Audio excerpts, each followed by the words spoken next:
I'm Craig Kenneth, a relationship coach and a psychotherapist. Every relationship is different and every breakup is different. Work with me and you'll get professional help on your situation. And if you're in no contact, focused on personal growth, my workbook series, The Knowledge, will help you make changes like you've never made before. Available now at AskCraig.net.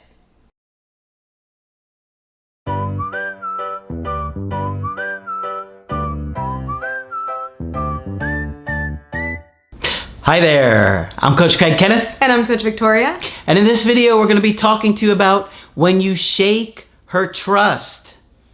Yes, before we begin, I did want to say that Craig and I are available for coaching sessions. So if you would like to talk one-on-one with us about your situation, head to the website and you can book from there. Absolutely.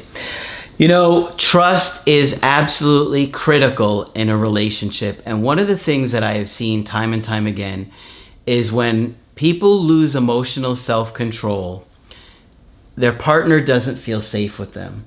And the more these things happen, the more they lose trust in you, and particularly women don't feel safe. Mm-hmm. I have noticed over and over again that the more you become unglued and uncentered, the more somebody is just like, hold on, this is scaring me, right? Yeah. Women get scared quickly. Mm-hmm. So you always got to be careful. Now, one thing that I see guys make a big mistake on is if they're interested in a woman and they make an effort and try and, get some interest. And if she says no, he starts saying, oh, well, you're ugly anyway. Whew. How often does this happen? Often.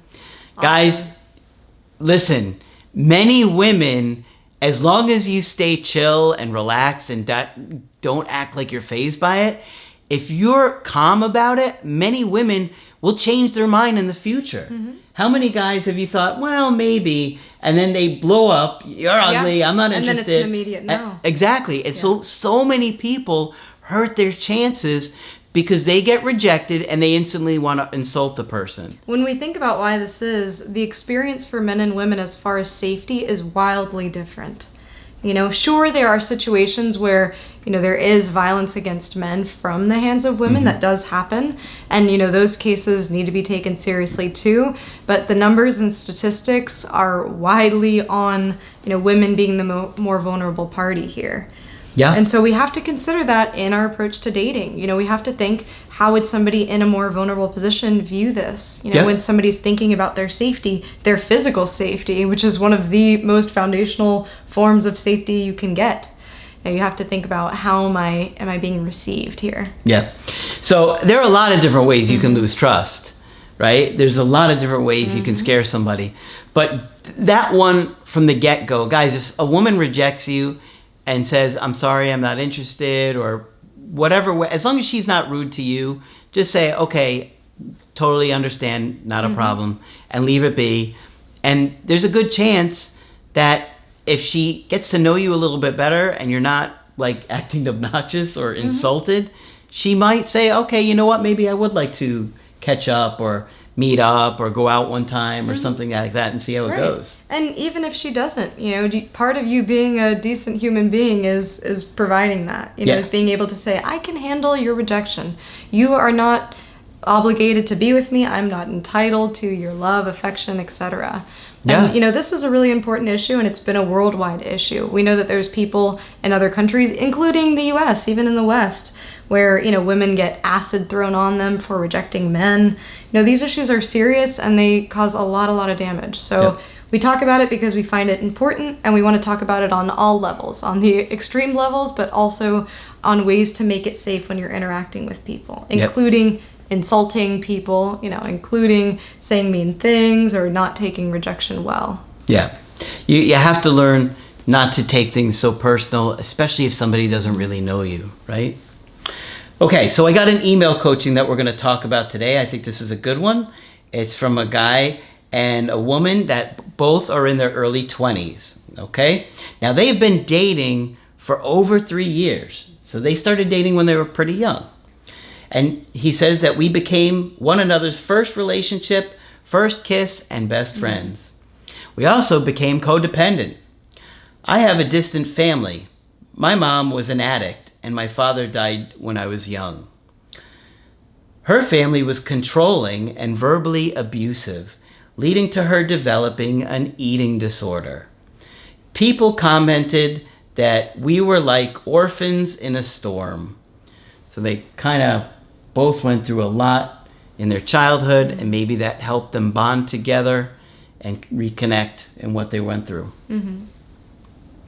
As my family had financial difficulties, I sought and received a full ride to a college. We spent months sending dozens of love letters to one another. We had planned our future and were discussing engagement. Remember, they're very young also. They're only in their very early 20s. I became depressed and disillusioned with my program and began drinking. In the summer of 2023 on vacation, I became blackout drunk and said terrible things to her during an argument. Okay, so I've seen this several times. Sometimes people go blackout drunk and it seems to cause a real problem.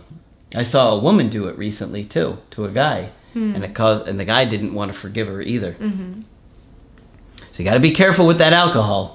Yep. Causes a lot of problems. Yep. And it's hard when you have substance abuse issues in the family. For some people, you might be more genetically predisposed for addictions or having, alcoholism run in the family, things like that. So pay attention to your family history, and really be aware of your own choices and behaviors when it comes to substances. And when you're going through a breakup, I highly, highly recommend, if you're going to drink, do not have your phone on you. Give it to somebody else and do not take that phone back until you are sobered up. Because many people will ruin their chance with an ex simply when they're drinking. Okay, so he says, I argued with the restaurant manager and the police were called. This shook her trust. I went a month sober and our relationship improved. She was proud of my moderation, but 5 months later, I had another incident. Okay, so this is going to scare somebody. Okay. I began seeing a substance abuse counselor, which is great. It's exactly what you want to do in this situation like this, get professional help. We went to a concert, and she was disappointed because the whole time I seemed like I was in another place. We got into an argument. She felt taken for granted, like I didn't love her for who she was, and she felt like she deserved better. So wonder what happened at that concert. Maybe she was feeling like neglected, like he didn't really care to be there with her. And maybe she felt kind of like she was alone there. Hard to say. Yeah. And at this point, we don't know if he does have a dependency on alcohol. Maybe this was a social outing that he would have normally drank at. And so maybe part of him distancing was also him resisting the urge to drink or being in that environment and focused on that. Great point. So you could see how a little bit more communication might have avoided some assumptions. He says, I was blindsided. She hadn't shared these issues before. I promised to quit drinking, and I'm still sober. Shortly after, things improved. But while I wanted to discuss what wasn't working, she wanted space. We had a major argument, and I called while she was trying to sleep and said I felt like I wasn't being listened to. She felt disrespected and like her needs were disregarded and that she was being criticized. So that feels to me like he was feeling anxious, like that she didn't care about what he wanted or what he needed. And so in an effort to try and feel heard and understood, he maybe lashed out at her, but because she was sleeping or tired and maybe not in the mood to talk, she got angry and lashed back out. And I'm also wondering how he's approaching the hurt that's already happened. Becoming sober is a really great action step in addressing the issue. there's the whole other part of the hurt of the lack of trust that has already happened. You know, that no amount of being sober, no amount of time being sober will necessarily undo that. We have to address the feelings for what they were. And I wonder if that's part of her feeling unheard. You know, he might say, well, I'm sober now. What does it matter? Or, you know, I stopped drinking. I told you I'm working on this. I told you I'm sorry. We don't know what those conversations sound like, rather than, wow, you must have felt really afraid. You must have felt really humiliated by my drunkenness and by my, you know, unresponsibility. It's tough for him because it's like, you know, if he's, you know, getting counseling and working through it and doing his best, and it's like, it's tough because she's not over what happened, and yet he can't really go back and change the past either. Right. And I'm sure he's also battling with shame because, you know, being able to address how it's hurt her is also him addressing his own shame and feelings about what he's done. You know, I know it doesn't feel good to wake up the next day and you're thinking, what the heck did I do? And, you know, it's hard to take responsibility for something that you did when you were blackout drunk. So this is not an easy and black and white type of situation. Let's go on. The next day, I drove her to school. She told me, I've wanted to marry you for so many years. I've said my vows in my head thousands of times. Now, I can barely even look at you. Wow. That is brutal. That would hurt so bad. And that she felt like she was stronger than me. Now that's going to turn a lot of women off. Sadly, it's difficult for men, and it's not maybe fair, but women get very turned off if they feel like they're the man, quote unquote, the man in the relationship. A lot of women will complain about that. Now, some women aren't that fazed by it or aren't as bothered by it, but a lot of people are. And if they feel like you aren't emotionally centered and in control, and they really get turned off. Yeah. And I'm also thinking about the role that she played when he was in a place where he was inebriated. You know, she had to be the one to step in and take care of him, taking care of an adult basically like you would be a child, you know, like a child who's being unruly. And at least a child has the excuse of they're a child, but when it's an adult, you know, you should know your limits with drinking. And so I can see that level of humiliation playing out there too. I'm stronger than you. I had to take care of you. I can see that, like, in certain areas I have a stronger discipline than you. Yep. And so that's concerning because we always want our partner to push us and challenge us and help us grow. So when we're not seeing that, when we're seeing a partner, you know, pulling us down, it's hard. It's hard. Yep. She met with her mom, who told her I would become like her father and my parents. So now mom is kind of trying to make him look even worse. And it's hard when there's that substance abuse issue that she's dealt with in her family. You know, I've talked with many kids who have families that, you know, have substance abuse issues, and a lot of times they really struggle to understand how someone could let themselves go that much. You know, so her in this situation, now her partner is getting involved in these things. It's concerning. It's probably re-traumatizing in a lot of ways. And so we have to really be cautious of our partner's history and think about, you know, our behaviors toward them and how it could resurface trauma. Absolutely. All those things come up, and they, you know, they really impact somebody feeling safe with you, like I talked about earlier. He says, I received a text. Please don't contact me. I'm not willing to work on things at this time. Right now, I would prefer if we separate and not together. Please take care of your health. Brutal. That's brutal. Because, you know, you wish somebody could at least tell you that in person or at least on the phone. But a text feels so painful. 3 days later, I received a call. She was crying, but sounded cold. She said she was only calling because of our mutual friend and was sticking to her guns. One day she might let me back into her life as a friend. That she deserved to be with someone who prioritizes her happiness. She felt she mourned over our relationship so many times she wasn't even sad about Valentine's Day. I told her I would accept her decision in my head and wouldn't bother her, but I would never accept it in my heart. She said she was hanging up. I told her I love you. Quietly, she said it back. She took down our photos. I sent a text saying how sorry I was and went no contact. Our friend texted 4 days later saying I was doing better. She responded, "It might make me sound like a bad person, but I don't care what he's doing. He's exhausted me." That hurts to hear. Yeah. If you hear that, you're going to be like, oh my gosh, what did I do to exhaust this person? What's happened? Right? Because a lot of this felt like kind of out of nowhere for him. You know? However, she continues to watch my stories. I love her more than anything and miss my best friend. What can I do? What are my chances?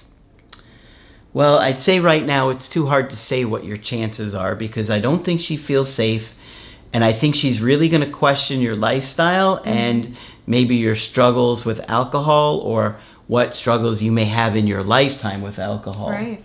So and she's very young, so she's probably thinking, I don't trust this situation, and unless she really, really felt like your alcohol issue was taken care of, you are consistently maybe in AA or getting substance abuse help and absolutely committed not to drink, I don't know if she's going to feel safe enough to try this again because I think it really scared her.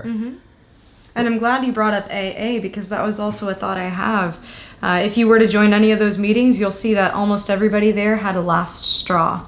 They had a last straw that they were like, okay, after this moment, I need to get help for myself. It seems like you hit that moment in your relationship with her. You have to realize everybody is going to have a limit.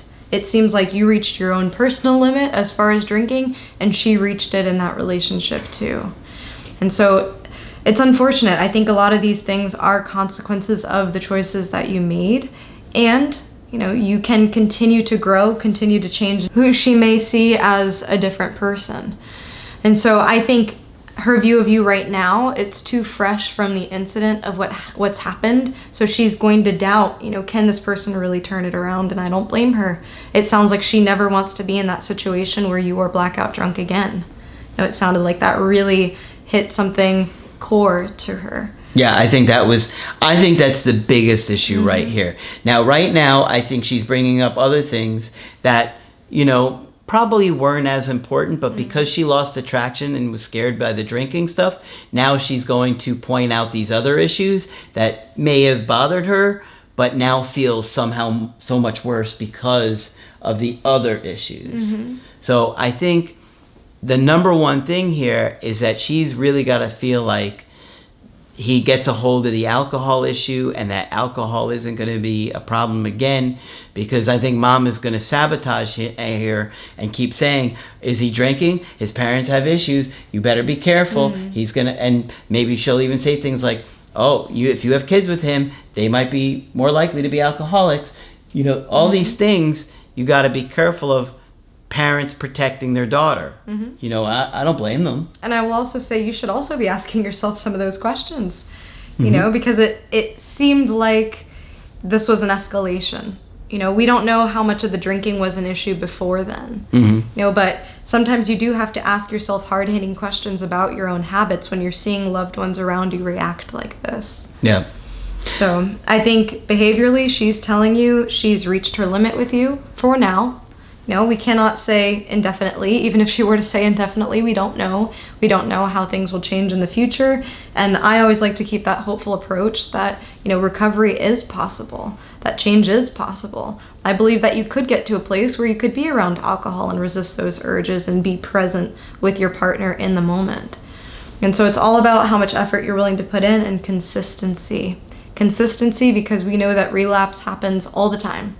You know, so being able to be consistent and say, you know, maybe there is a relapse that happens, but will I be able to return back to what my goals are? Am I going to be able to recover from that? And will the time between relapses get longer and longer and longer till one day I can show a partner that I can be secure, that I can be a safe person, that I can be trusted around alcohol? Yeah. I personally would probably stay away from alcohol if I was you, because you've already had 2 big incidents and you're really young, and so you got to be careful. Now, the other thing that I want to point out before we go here is that she said she's exhausted. And when somebody's exhausted, it takes time before that goes away. Months, okay? I would say probably at least 4 months before the exhaustion. It sounds like, somebody's describing it like this. They need time to get away from that before that exhaustion and that feeling of, even communicating with him again would feel exhausting to her. So I think that's got to go away first before you get a real picture of what she may or may not be able to do in the future here. But if you make being sober your priority and staying away from alcohol, that she knows she can be trusting you and that you're not going to drink anymore. And if you want to drink, I just don't think this is the woman for you, right? Because I think she's already too scared. She's already seen 2 major incidents. Yeah, it would take a lot of consistency. Yeah. And you'd have to be able to trust yourself. There's a new study that came out that talked about even alcohol in moderation isn't healthy. They used to say, a glass of a wine with food was good for your heart health, but now recent studies are showing even against that. So keep all this in mind, what kind of a lifestyle you want to have, what kind of a lifestyle you can handle, really what your goals are and where you want to go. Yep. But the most important thing is that you learn from this. You're young. You're learning about yourself. You're learning a lot about relationships. Give her some time. See what happens in the future, but it's going to have to feel really fresh and it's going to have to feel really safe. Okay? All right. So hopefully this one has been helpful to you. Of course, if you want to get our help personally, you could do that on my website, askcraig.net. I do email coaching and I do Skype. Coach Victoria is also available for Skype coaching. I'm here whenever you'd like to chat. Just click on her name on the top of the website to schedule with her. But that's it for this video. I'm Coach Craig Kenneth. And I'm Coach Victoria. And we will talk with you soon.